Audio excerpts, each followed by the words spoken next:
The saga is finally over. Not only is Jonathan Taylor ready to play again this Sunday, but he's a lot richer doing it after striking a new deal with the Colts. Let's get to it. You are Locked On Colts, your daily Indianapolis Colts podcast. Part of the Locked On Podcast Network, your team every day.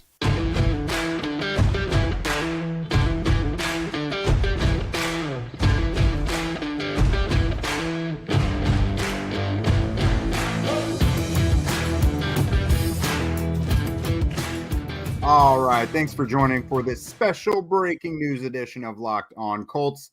This is your daily podcast covering your Indianapolis Colts, part of the Locked On Podcast Network, your team every day. And we are gathered here today to talk about Jonathan Taylor, but it's actual news and it's actually good. All right, so the day starts. We're all out running our errands or whatever, and boom, Jonathan Taylor's been activated from PUP. No more injury designation, not questionable. Looks like he's going to play Sunday. But then here comes what everyone has been waiting for forever. All the big wigs. I'm going to throw specific shout outs to Stephen Holder on this one. He's been on top of it the whole time. New 3-year contract extension between the Colts and Jonathan Taylor, $42 million.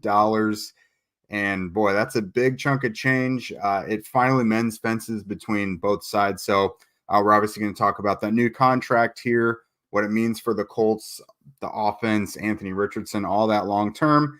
And then short term, what's it mean for this weekend, Sunday against the Titans? So again, let's look at this thing. 3 years, $42 million that carries him through 2026. Intentionally, maybe unintentionally ties him to the first 4 years of Anthony Richardson's contract as well. The Colts will obviously have a fifth-year option on Richardson. But, I think both sides were willing to bend a little bit. There were reports about Jonathan Taylor's asking price being a good amount higher than that. $14 million is pretty decent, but we had heard a little higher coming into this thing. But again, $26.5 million guaranteed.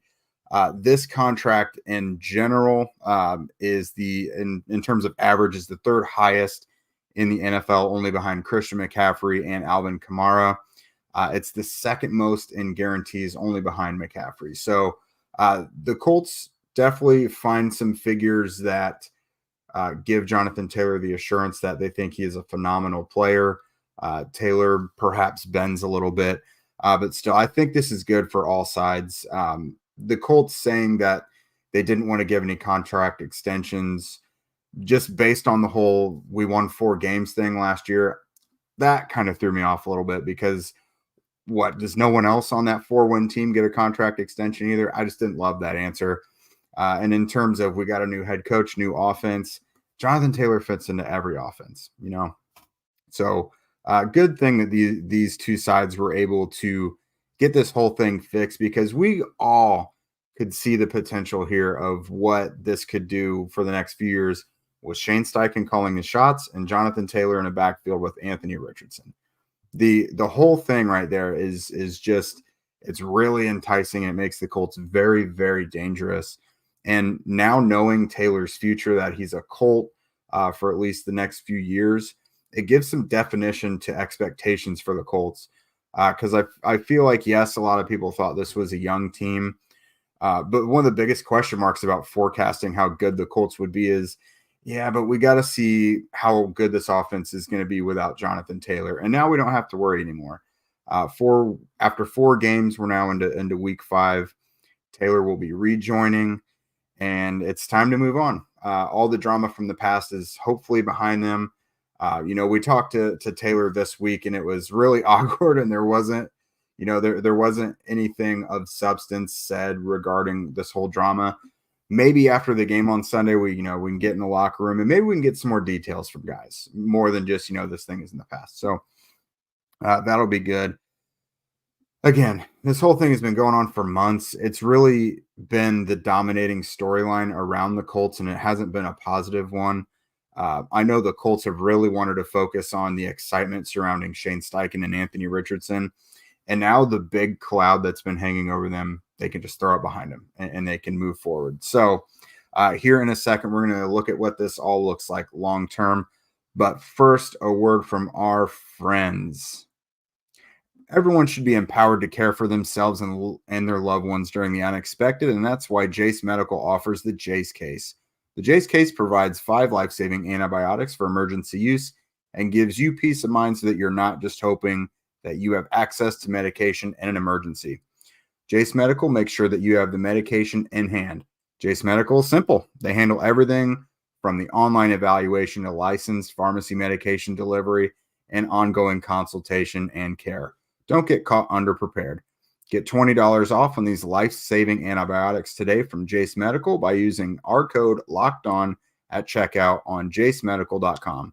That's JASE medical.com. All right, so what does this whole thing mean for the Colts offense, for Anthony Richardson, for Taylor, everything long-term?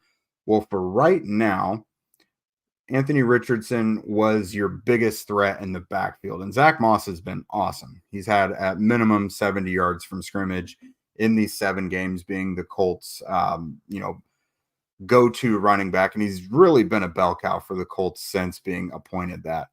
But now, Anthony Richardson is a physical freak. Everyone knows that. He's the most athletic player on the field in terms of his size and speed and everything. But now you have a running back who dominated the league just 2 years ago, like 1,800 yards rushing, led the league by 500 yards rushing over the next guy. Last time we saw him, of course, that it wasn't great.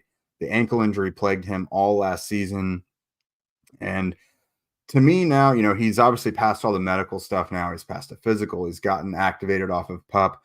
The Colts, obviously, what they have seen from him physically, they thought enough to say, here's $26.5 million guaranteed. So I think the Colts are confident they're getting Jonathan Taylor back and not some shell of a guy, that they once held in such high regard. So moving forward, you automatically have to say this might be the most dangerous backfield in football because you have a top 3 rushing quarterback in the league, and then a guy who has shown top 3 running back ability before. He was the best running back in the league in 2021. We'll see what he looks like now because, again, the last sample size we saw from him was not great. But we've also seen incredibly elite play out of him before. Maybe what the Colts get out of him is somewhere in the middle. Maybe it's closer to 2021. Before the ankle injury last year, he'd been totally healthy. He'd never really missed a practice before. Like, the guy was bionic. And so now we're looking at an instance where there's a lot of potential. If Anthony Richardson can stay healthy and do his thing, we saw just in an early glimpse of that Houston Texans game where he had 2 quick 15-plus yard rushing touchdowns. He looked really good running the ball against the Rams last week as well. And then you've got a guy who can get 1,000 yards rushing. Like, even last year when he didn't look very good at all, he was still on pace to have a bunch of rushing yards. I think he was going to finish well beyond 1,000 rushing yards, and that was a bad-looking season for him. So the Colts, they should be able to control things pretty well with this run game. The offensive line, if they can get back and healthy, they look like a group that has reasserted themselves as one that you can truly run the ball behind, protect the passer and things like that. So, it's really positive. We know that Richardson is only 21 years old. Jonathan Taylor is still just 24 years old. And now you've got an incredibly explosive backfield. And this has got to open up things quite a bit for Shane Steichen. I'm sure he is just salivating thinking of the possibilities moving forward. And that's a guy who just wants to focus on football. Us as reporters, we've had to badger him about Jonathan Taylor for a couple months now. And I'm sure he, almost as much as anyone, is just so glad that this whole thing can be put behind them. So that's long-term. That's Taylor's contract. What does this mean this weekend? Because like I mentioned at the top of the show, the first news we got was that Taylor's injury designation had been removed for Sunday and that it looked like he was going to be playing. So we will talk about that here in a second. But first, in other words from our sponsors. PrizePicks is the most fun that I've had, winning up to 25 times my money this football season. Just select 2 or more players, pick more or less than their projected stats, and then place your entry. PrizePicks is really, really simple to play. I can make my picks and submit them bing, bang, boom, in less than 60 seconds. What's really going to be intriguing, check it out between now and up to kickoff. What is going to be their projections on Richardson and Taylor? Really intrigued to see what they've got there for the rushing yards. Just go to prizepicks.com/LockedOnNFL and use code LockedOnNFL for a first deposit match up to $100. Again, that's prizepicks.com/LockedOnNFL and use code LockedOnNFL for a first deposit match up to $100. PrizePicks, daily fantasy sports made easy. All right, so Sunday, Colts, Titans, Lucas Oil Stadium.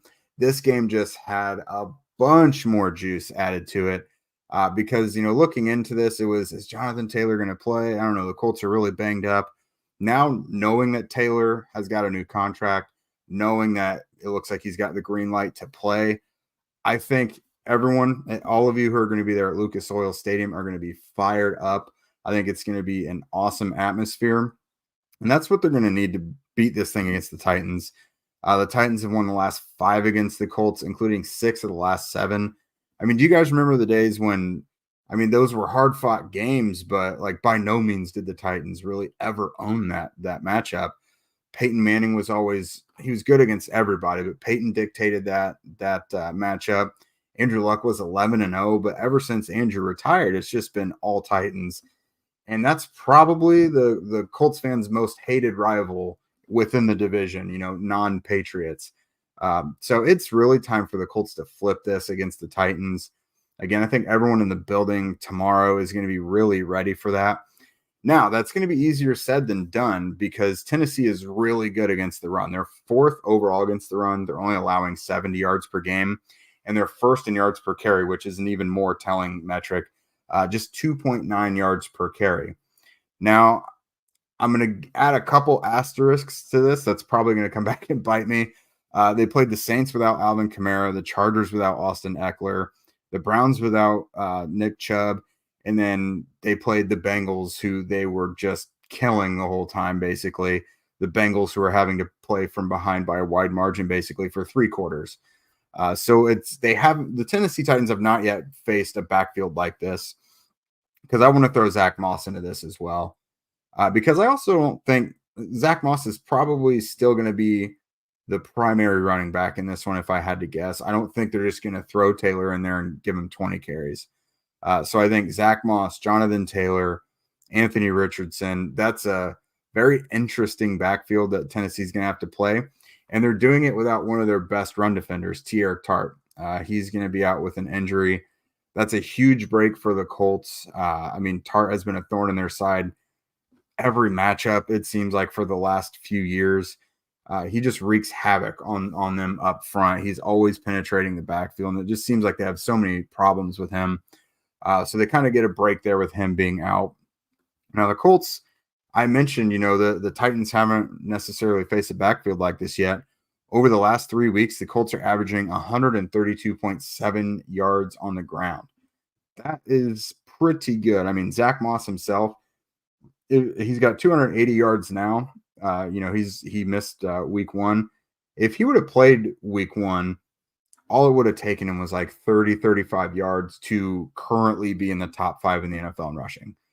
So the Colts have been really good since Zach Moss got back, and Zach Moss has been really good individually since he returned in week 2. So, yeah, I don't know about you guys. JT has a million things to prove, but even he has got to be looking to turn the tides against the Titans. This is obviously year 4 for him. His career high rushing yards against the Titans is only 70. So they've always been able to kind of hold him in check. The Colts got to turn this thing around. JT is going to be really ready to go, I think. I think he's going to run angry. I don't know how much they're going to use him if he plays tomorrow.